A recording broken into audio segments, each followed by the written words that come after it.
Está começando o programa Na Real. Toda semana, temas relevantes para ouvir. Uma produção da Rádio PUC-Rio Comunicar.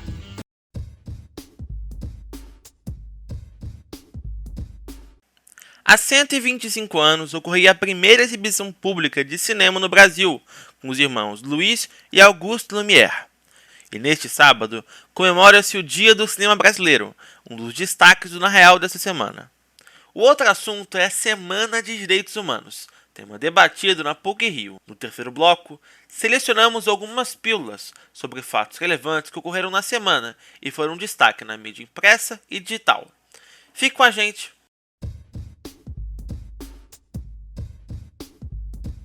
Em comemoração ao Dia do Cinema Brasileiro, o Na Real ouviu dois especialistas da área que comentaram sobre a importância do cinema para a criação de uma identidade cultural, com foco no poder que a sétima arte tem de despertar emoções. É o que nos conta a repórter Tâmila Soares. A construção do cinema nacional se deu conforme os avanços e experimentações aconteceram em mais de um século de produções audiovisuais no Brasil.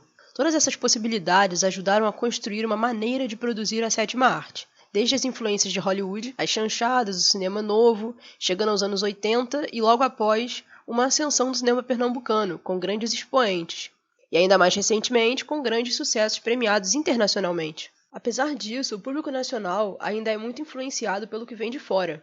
A exemplo, podemos citar as inúmeras semanas em que Vingadores Ultimato foi o único filme em cartaz nas salas de exibição brasileiras.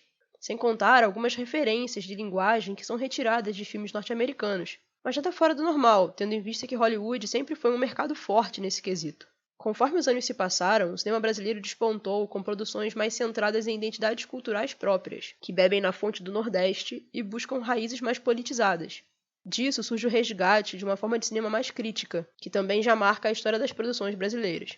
O co-diretor e roteirista de Bacurau, Juliano Dornelles, comenta sobre a situação do cinema brasileiro nos últimos anos e ressalta o descaso que o governo atual dispõe com a cultura. Ainda fala sobre Bacurau, mas coincidência foi, a gente lançou o filme, Bolsonaro, meses depois, assumiu a presidência do Brasil e, por exemplo, no primeiro extinguiu o Ministério da Cultura. Então, de lá para cá, eu só tenho trabalhado sozinho, desenvolvendo novos projetos, negociando alguns, mas ainda não pus mãos à obra, via de fato, conseguir juntar uma equipe e fazer algo. A gente faz filme porque a gente gosta de fazer filme. Quando você faz algo acreditando ali no que você está fazendo, achando bom, tá certo. Não é porque você não obedeceu certas regras da linguagem, certas regras que aquilo ali não pode ser feito. Você tem que fazer o que você quer fazer.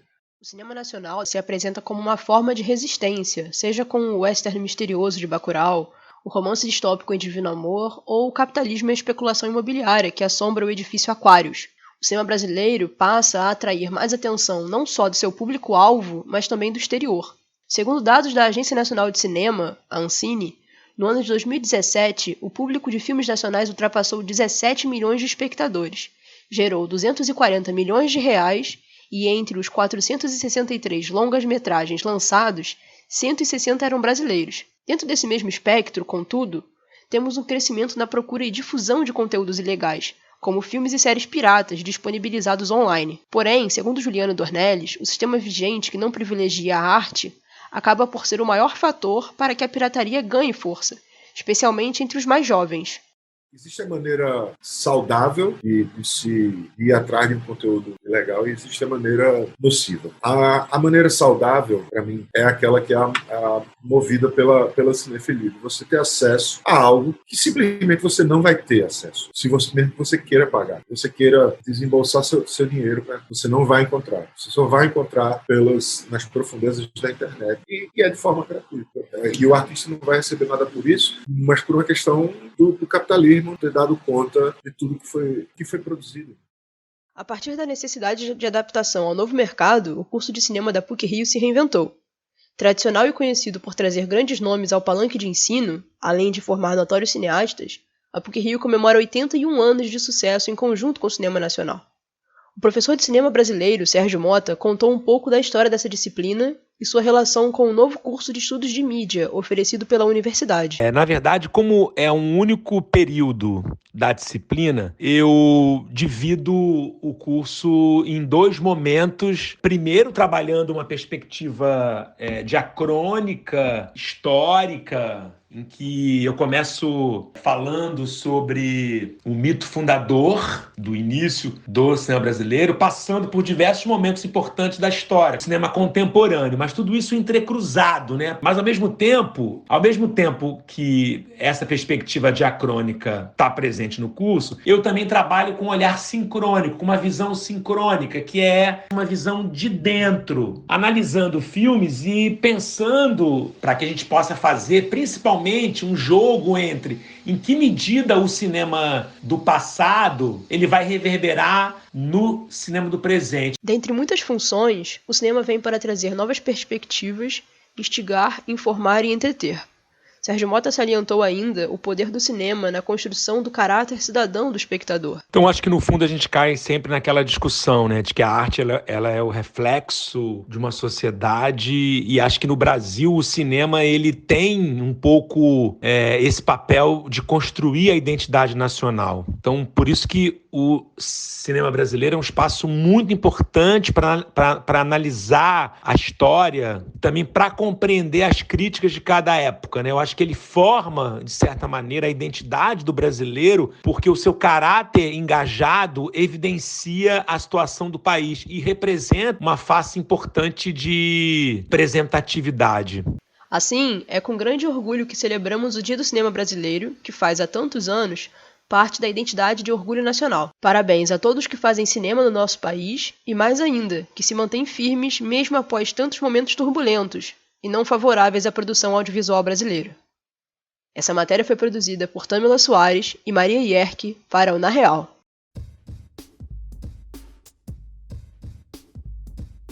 A PUC-Rio promoveu sua 4ª Semana de Direitos Humanos. O tema deste ano foi a importância do diálogo. A reportagem é de Gabriel Miranda.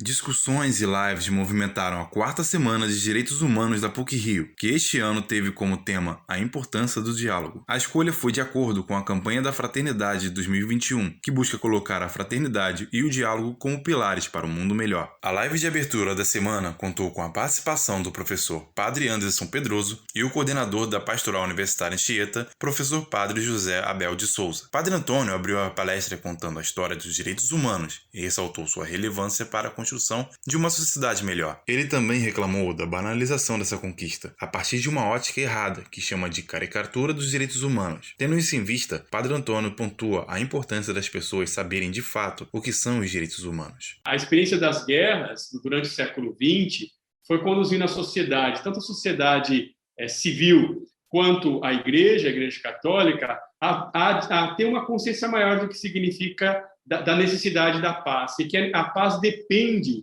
da garantia da dignidade humana, da qual os direitos humanos é a base. A dignidade humana ela se fundamenta e se explicita também nesses direitos fundamentais da pessoa humana. Um dos temas abordados durante as discussões da semana foi a questão da intolerância religiosa e do racismo. Isaquias Gomes, jesuíta, licenciado em filosofia e participante da articulação Afro-Brasil SJ, lembrou dos casos diários de violência contra religiões afro-brasileiras, como a Umbanda e o Candomblé. Segundo dados de 2019, a cada 15 horas foi registrada uma ocorrência de violência religiosa no Brasil. Isaquias também lembrou das diversas associações que as religiões afro recebem com entidades malignas, o que só faz aumentar o preconceito e a violência. Mesmo assim, ele destaca como o problema muitas vezes é silenciado e pouco falado pela sociedade. A gente tem a sensação de que tudo caminha muito bem, de que tudo está perfeito, que as comunidades tradicionais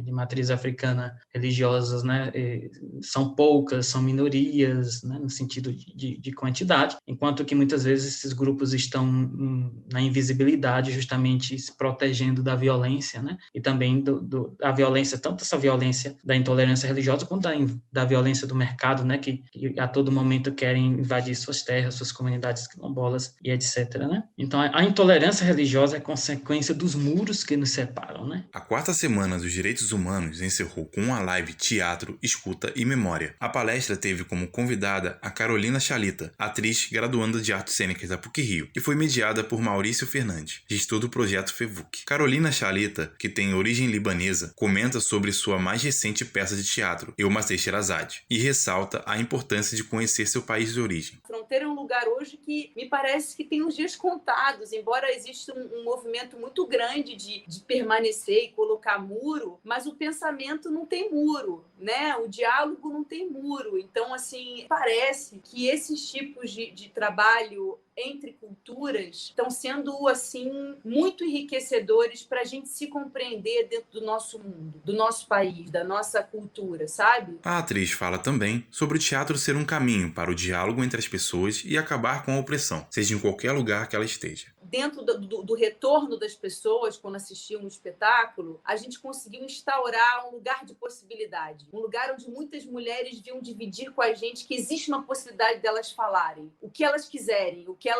elas desejarem. Então, assim, acho que a força desse espetáculo está em você pode escolher e falar e existir como você quiser existir. A possibilidade de você criar pontes e criar novas realidades e possibilidade de construção de um novo mundo é possível. Mesmo com todo o autoritarismo imposto pelo mundo, há sempre aqueles que lutam para que possamos um dia ter liberdade para exigir nossos direitos. E esse é o papel desse evento, que todos possam ter voz. Essa matéria foi produzida por Gabriel Miranda e João Gabriel Mancuso para o Na Real.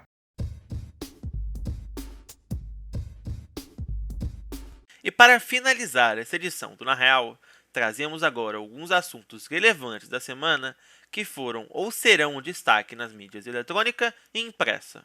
Pílulas da semana.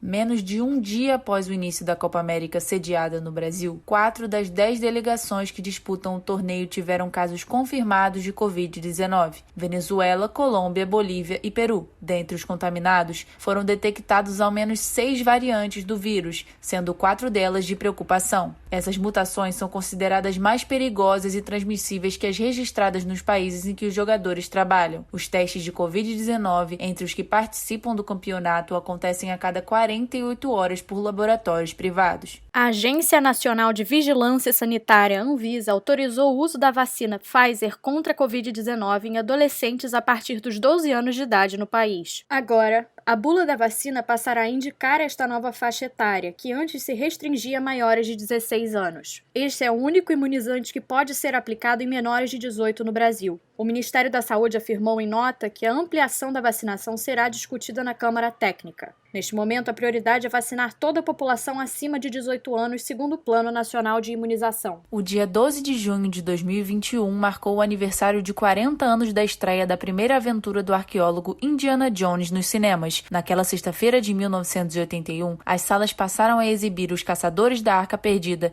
dirigido por Steven Spielberg. A primeira amostra da franquia, criada por George Lucas, fez bonito na bilheteria e arrecadou quase 400 milhões de dólares pelo mundo. Sucesso de crítica e público, o interesse pelo personagem continua aceso. As gravações do 5º filme da série, dirigidos por James Mangold, já estão a todo vapor no Reino Unido. Harrison Ford, aos 78 anos, retorna ao papel. O governo promulgou a lei que garante acesso à internet gratuita para alunos e professores carentes da rede pública. Serão destinados 3,5 bilhões de reais para ações que facilitem a educação remota e o ensino híbrido nas escolas. O texto prevê repasses a estados, municípios e ao Distrito Federal, que vão aplicá-los conforme a demanda local. Os recursos poderão pagar conexão fixa na casa dos beneficiários e a contratação de internet nas escolas, de modo excepcional. Poderão ser contemplados alunos da rede pública cadastrados no CAD único, indígenas e quilombolas, professores de educação básica. A lei já está em vigor. O Lollapalooza Chicago anunciou que distribuirá 1.200 ingressos para moradores vacinados. O evento retornará com lotação máxima após ter tido a edição de 2020 cancelada devido à pandemia. O Lollapalooza, em parceria com o Departamento de Saúde de Chicago, vai doar a entrada para quem marcar a vacinação para 26 de junho em locais selecionados.